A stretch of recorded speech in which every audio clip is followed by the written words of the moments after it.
Assalamualaikum warahmatullahi wabarakatuh. Nama saya Rasyatir Fauzan, absen 31 dari kelas 11 F3. Dan pada hari ini saya akan menjelaskan mengenai materi asam basa dan tokoh kimia yang berjasa di dunia. Nah, sebelum itu kita akan masuk ke subtema pada pembahasan kali ini. Yang pertama ada membahas teori asam basa, kedua ada fungsi asam basa, ketiga ada ciri-ciri asam basa, keempat ada klasifikasi asam basa, keenam ada indikator asam basa, ketujuh ada rumus asam basa, kedelapan adalah tokoh kimia yang berjasa. Pertama kita akan masuk ke teori asam basa. Pertama ada teori asam basa Arrhenius. Teori ini pertama kali dicetuskan oleh seorang ahli kimia berasal dari Swedia bernama Svante Arrhenius. Teori ini menghubungkan sifat keasaman dengan ion hidrogen atau H+, dan pertama kali dicetuskan pada tahun 1884. Pada teori ini, asam adalah zat yang apabila dilarutkan dalam air, maka air tersebut akan menghasilkan ion H+ dalam larutan tersebut. Contohnya adalah ketika asam klorida atau HCl serta asam asetat atau CH3 dilarutkan. Dengan persamaan reaksi yang terjadi dari asam klorida serta asam asetat sebagai berikut. Pertama ada HCl yang akan menghasilkan H+ dan juga ion Cl-, serta CH3COOH atau asam asetat akan menjadi CH3COO- ditambah H+. Sedangkan menurut teori Arrhenius, basa adalah zat yang jika dilarutkan dalam air maka akan menghasilkan ion OH-.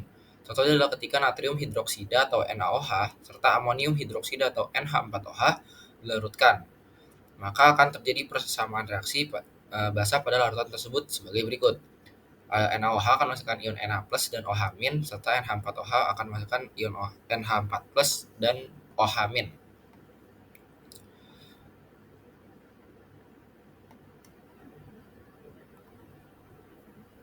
Teori ini memiliki kelemahan di mana teori ini hanya dapat digunakan pada penggunaan air sebagai pelarut saja.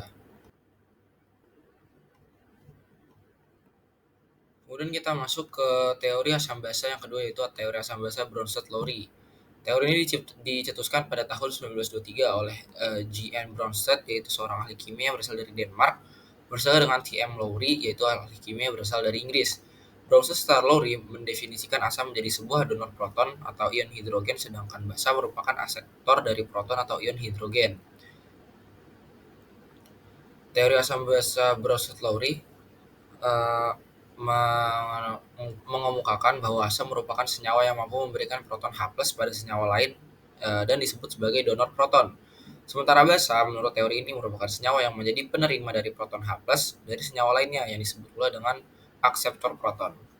Dalam teori asam basa yang dicetuskan oleh Bronsted dan Lowry, ada istilah berupa asam basa konjugasi, di mana asam basa konjugasi tersebut adalah senyawa yang ada pada bagian kanan maupun reaksi yang mendapatkan tambahan dari satu atom hidrogen dari reaktan. Sedangkan yang dimaksud dengan basa konjugasi merupakan senyawa yang ada pada bagian kanan reaksi dan kehilangan satu atom hidrogen dari reaktannya. Berikut ini beberapa contoh dari reaksi asam basa dengan pelarut lain selain air pada fase gas. Salah satu contohnya adalah reaksi yang terjadi antara HCl dan NH3. HCl dalam bentuk gas bereaksi dengan NH3 dalam bentuk gas menghasilkan Cl- solid ditambah NH4 solid. Teori asam basa Bronsted-Lowry menjelaskan rumus kimia dari pasangan asam basa konjugasi dan hanya berbeda satu proton H+ saja. Reaksi di bawah HCl merupakan asam karena telah memberikan proton, serta NH3 merupakan basa karena menerima proton. Sementara ion Cl- adalah basa konjugasi karena dia kehilangan H+. Dari HCl dan NH4+ merupakan asam konjugat karena dia hanya bertambah dari NH3 menjadi NH4 dari NH3. Kemudian ada teori yang terakhir, yaitu teori asam basa Lewis. Pertama kali dicetuskan pada tahun 1923 oleh Gilbert Newton Lewis, yaitu seorang ahli kimia berasal dari UC Berkeley, dengan mengusulkan teori alternatif agar lebih mudah dalam menggambarkan senyawa asam dan basa. Nah, teori asam basa Lewis, berdasarkan teori ini maka BF3 adalah asam karena BF3 mampu menerima sepasang elektron, sementara itu NH3 adalah senyawa basa karena dapat menyumbangkan sepasang elektron. Jadi berdasarkan pandangan Lewis, terhadap reaksi asam basa tersebut, maka Lewis pun berpendapat bahwa asam merupakan sebuah molekul maupun ion yang dapat menerima pasangan elektron, sedangkan basa merupakan sebuah molekul atau ion yang mampu memberikan pasangan elektronnya. Teori Lewis memiliki kelebihan, ya, di antaranya pertama mampu menjelaskan sifat asam serta basa dalam pelarut lain maupun ketika asam basa tidak memiliki pelarut, sama halnya dengan teori asam basa Bronsted-Lowry. Kemudian teori ini juga menjelaskan sifat asam basa molekul maupun ion yang memiliki pasangan elektron bebas maupun yang mampu menerima pasangan elektron bebas. Yang terakhir, teori ini mampu menerangkan sifat basa yang berasal dari zat organik, contohnya seperti DNA maupun RNA yang dimiliki pasangan elektron bebas. Setelah kita membahas mengenai teori-teori asam basa, kita masuk ke fungsi asam basa. Dalam kehidupan sehari-hari, asam basa dan garam memiliki fungsi yang sangat penting. Asam bisa dijumpai dalam larutan cuka dan vitamin C pada buah. Kemudian sama halnya dengan asam yang sering dijadikan perasa makanan atau minuman. Garam juga banyak dipakai untuk menambah rasa makanan, seperti garam dapur atau NaCl. Sementara itu, basa dipakai untuk membuat sabun dan deterjen. Juga bisa dipakai sebagai pereda nyeri lambung atau MGOH. Nah, masuk ke ciri-ciri asam. Pertama, cenderung memiliki rasa asam, pH-nya kurang dari 7, bisa mengubah kertas lakmus biru menjadi merah, memiliki sifat elektrolit dan dapat menghantarkan listrik, bisa menghasilkan gas hidrogen saat bereaksi dengan unsur atau senyawa logam. Asam bisa menghasilkan ion H+ bila dilarutkan ke dalam air. Kemudian masuk ke ciri-ciri basa. Memiliki rasa yang pahit, pH lebih dari 7, memiliki sifat kaustik yang bisa merusak kulit, bisa mengubah kertas lakmus merah menjadi biru, memiliki sifat elektrolit dan dapat menghantarkan listrik, memiliki tekstur licin dan bersabun, menghasilkan ion OH- bila dilarutkan dalam air. Setelah itu kita masuk ke materi klasifikasi asam basa. Jadi asam basa itu ada asam basa kuat dan asam basa lemah. Pertama, ada asam kuat, adalah asam yang ketika dilarutkan di dalam air bisa melepaskan ion H+ dengan mudah. Larutan tersebut bisa mengalami disosiasi total atau dalam larutan. Sementara basa kuat adalah senyawa basa yang bila dilarutkan dalam air akan melepaskan ion OH- dengan mudah. Sementara itu asam kuat ditambah basa kuat sama dengan netral. Artinya apabila reaksi asam kuat dicampurkan dengan basa kuat akan menghasilkan larutan dengan pH 7 atau netral. Kemudian kita masuk ke asam dan basa lemah. Asam lemah adalah senyawa yang dilarutkan dalam air akan sulit melepaskan ion H+ dan mengalami disosiasi pada larutan. Sedangkan basa lemah adalah senyawa yang apabila dilarutkan di dalam air akan sulit melepaskan ion OH- dan mengalami disosiasi dalam larutan.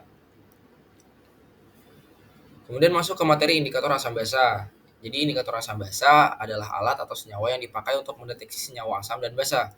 Umumnya indikator asam basa akan berubah warna apabila dikenai senyawa asam atau basa. Ada banyak jenis indikator asam basa yang bisa dijumpai, mulai dari buatan dan alami. Berikut jenis-jenis indikator asam basa. Pertama ada kertas lakmus merah dan biru. Kedua ada indikator asam basa alami, misalnya kol ungu, kulit manggis, bunga sepatu, dan lainnya. Kemudian ada indikator asam basa berupa larutan, ada fenoftalin, metil merah, metil jingga, dan bromtimol blue. Ada pH meter, dan terakhir indikator universal. Masuk ke rumus asam basa. Pertama ada rumus asam, ada asam kuat dan asam lemah. Rumus asam kuat adalah konsentrasi H+ sama dengan Ma dikali A, di mana Ma adalah konsentrasi asam atau konsentrasi senyawanya dikali dengan valensi asam atau jumlah asam.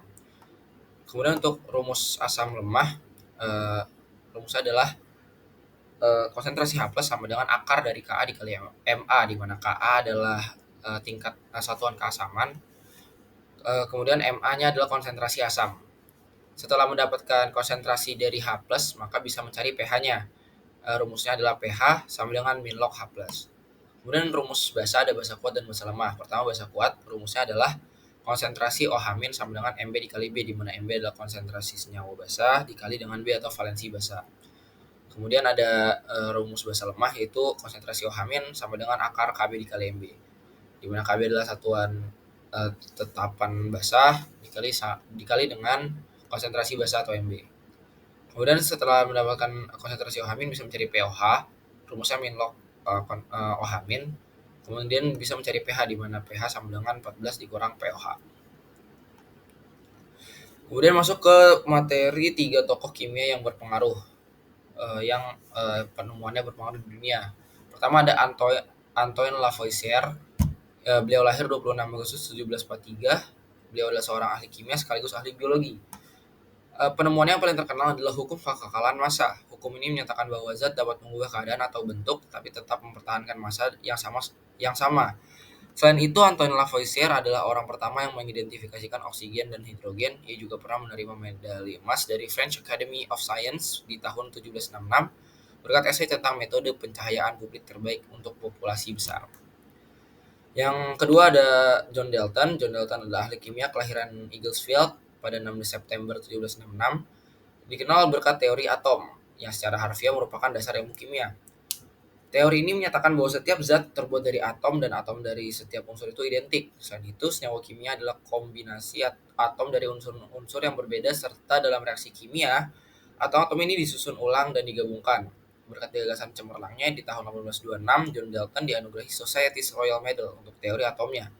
Di tahun 1833, ia terpilih menjadi anggota French Academy of Science, diusul dengan American Academy of Arts and Science, yang menjadikannya anggota pada tahun 1834. Kemudian tokoh terakhir adalah Amedeo Avogadro. Beliau lahir di Turin 9 Agustus 1776. Beliau adalah penemu hukum Avogadro. Tak hanya menjadi ahli kimia, ia juga seorang fisikawan matematika. Seperti apa sih bunyi hukum Avogadro? Disebutkan bahwa dalam kondisi suhu dan tekanan yang sama, volume yang sama dari berbagai gas memiliki jumlah molekul yang sama.